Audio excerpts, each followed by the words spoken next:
Diogo, e olha só, na questão, por exemplo, das dívidas, né? A gente sabe que vocês vão poder pagar algumas dívidas, né? Sou gestor gigante. Só que o que acontece? Existem algumas dívidas, e aí que é o problema, assim, que eu acho que é a dúvida que o pessoal tem. Existem algumas dívidas que são dívidas assumidas de confissão de dívida.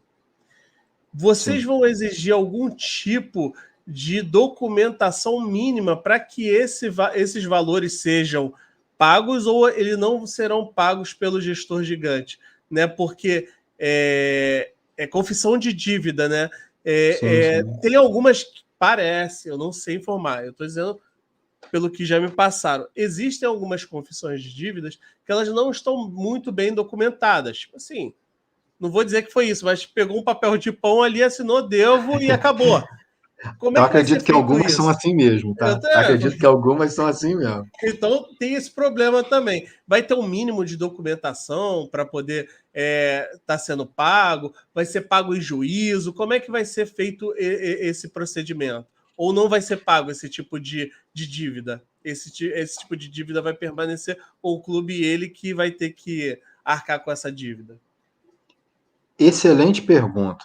Essa foi a primeira vez que eu escuto essa pergunta, né, específica. Foi a primeira vez, muito boa. Só que eu fico muito tranquilo com essa pergunta, porque Aham. olha só como que eu penso no projeto. Não sou eu, Diogo, que vou decidir se vai pagar ou se não vai pagar, vai ser o torcedor.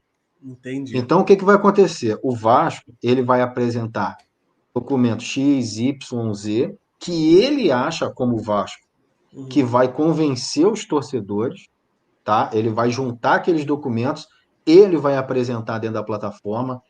O torcedor, o Papo de Gigante, vai fazer uma live para falar sobre esses documentos.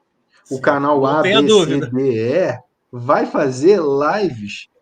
E o que que acontece? Cada um dos canais, né, com a sua influência, vai mostrar se é ou não aqueles documentos comprovam ou não que aquela dívida existe.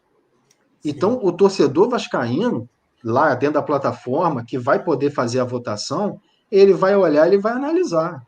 Porque, afinal de contas, o meu dinheiro é suado, e o de vocês também. Não, de Então, a todo gente mundo, vai é olhar verdade. para saber se aquela dívida ela tem algum sentido para a gente. A gente vai olhar e falar assim, não, isso aqui é acordo lá de não sei o quê, estou vendo aqui que está no papel de pão. Não, não vamos. Então, o que, que vai acontecer? Não vai ser deliberado o recurso. O próprio torcedor, é ele que vai decidir. O Diogo não vai tomar esse partido. O Uhum. Diogo não. O Diogo ele vai ser apenas o facilitador. A gente vai trazer pessoas para discutir, né? Porque o que, que acontece? Pode também o jurídico pegar e falar assim, o meu jurídico agora, falar assim, Diogo, esses documentos não têm legalidade nenhuma. Sim. Vocês entenderam? E, Esses consi documentos. e conseguir convencer o pessoal de pagar, mas não ter legalidade nenhuma os documentos. E aí, como é que fica? Então, ele vai me trazer esse respaldo jurídico. Ele vai me falar, ó, não existe respaldo, mas ó, é o famoso, coloca para a torcida, deixa a torcida ver o que, que eles vão fazer. Aí o Sim. torcedor vai decidir. Eu acredito que esses que estão assim pouco documentados não vai pagar. A torcida não vai querer. Porque a torcida, a verdade é o seguinte, a torcida não quer pagar dívida. A torcida quer ver um Verdade. time competitivo. A gente quer ver uma forma do Vasco voltar a ser aquele Vasco que tanto nos encantou. Sim. Então, o Vasco agora, estou falando o Vasco como direção mesmo. Eles vão precisar se movimentar, porque o gestor gigante vai mostrar o seguinte: dinheiro a gente tem. A gente está com a grana aqui. Precisar de aporte para A, B, C, tá aqui. Só que é o seguinte: vocês vão ter que fazer aquilo que nós também desejamos. Afinal de contas, nós somos os consumidores desse clube. O clube é Sim. nosso. Por isso que essa questão, quando a gente. Sem entrar nas políticas, tá, gente? Sim, sim, claro. Quando fala da SAF, eu acho que tira um pouco dessa identidade que a gente tem com o clube, Sim. entendeu? De falar é meu, sou eu que estou pagando também, né? Sou eu que sofro junto com esse É. clube, né? Então, assim, eu acho que tira um pouco dessa situação. Então, um papel de pão, dificilmente o torcedor vai querer pagar. Agora, se for algo que você vê que tem documentos, né, que de repente uma auditoria, por exemplo, dá um exemplo aqui, o Fábio Azevedo pode sugerir, falar assim, gente, esses documentos aí, ó, não estou levando muito a fé, não. Vamos fazer uma auditoria?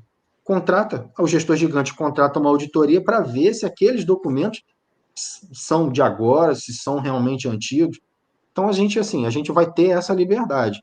Mas assim, embarrear, de repente o projeto falar assim, não, esses tipos de dívida, esse tipo de acordo, esse tipo de situação, não. Porque eu acredito que vai surgir diversos casos, diversas situações, e aí cabe ao torcedor, afinal de contas, ele é o gestor, né? Ele é o gestor. Não, com certeza. Então, agora, assim, o negócio tá ficando bom, hein? O negócio tá ficando bom, O negócio porque é sério. se assim, a facilidade, e eu acho que essa facilidade de tirar dinheiro do clube é que atrapalhou muito o clube nesses últimos anos. Né? A Sim, gente foi de uma dívida que era no início, eu acho, dos anos 2000, se eu não me engano, que era cento e poucos milhões, que é uma 120 milhões, que é altamente, facilmente pagável. 120 pagável. milhões para um clube. Até 800 é para o Vasco, mas já é uma coisa que vai demorar mais anos para poder se pagar. Mas 120 milhões, eu acho que em 2 anos a gente pagaria com tranquilidade e ainda teria saúde financeira para montar bons times para as Sem dúvida. temporadas.